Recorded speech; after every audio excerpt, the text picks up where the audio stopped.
Hey there Titanfall legends, my name is Gyaradude here with the patch notes for the A Glitch in a Frontier DLC update that goes live here on April 25th, 2017. Included are some new features, improvements, and rebalancing. Starting with the new features, the main menu has been updated with new background videos, updates, and titles with rad stuff we think you should check out, as said by Respawn.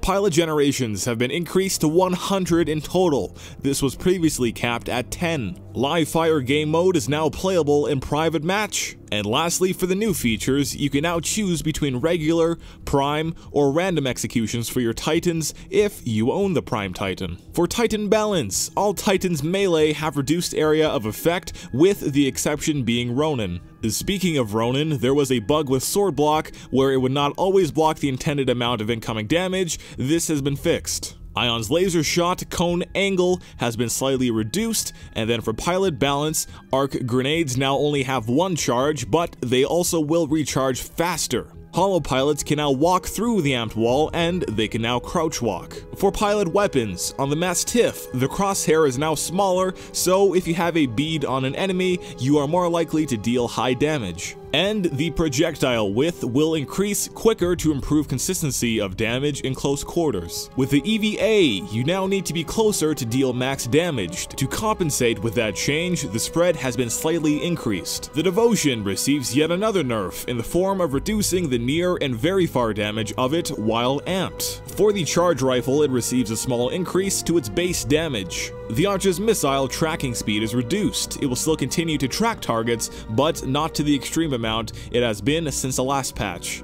Finally, for the pilot weapons, crosshair dots no longer turn off when firing all assault rifles and SMGs. Hey Frothy also fixed the issue with the R101 where the reticle would disappear while cloaked. For game improvements, the game will now remember multiplayer as last played in the main menu, no more accidentally selecting a single player. Removed Sunflare from maps Colony, Exoplanet, and Forward Base Code I. Gates, the 6-4 faction leader, now uses the campaign model. For new featured modes, these will not all be included immediately. They'll be introduced at different times in the near future. We have Glitch 24/7. Get a feel for the new map by playing a variety of modes on just the Glitch map. Marked for Death, 6v6. One member of each team is marked as targets, and both teams must defend their target while trying to kill the other team's target. Once one of the marked players are killed, the surviving mark's team is rewarded a point. After a few seconds, new marks are chosen. First team to 10 kills wins. Then there's two new modes we hadn't heard about until right here now. There's Titan Brawl, think of this as team deathmatch with just Titans. 5v5 mode with Titans only. No ejecting and respawning.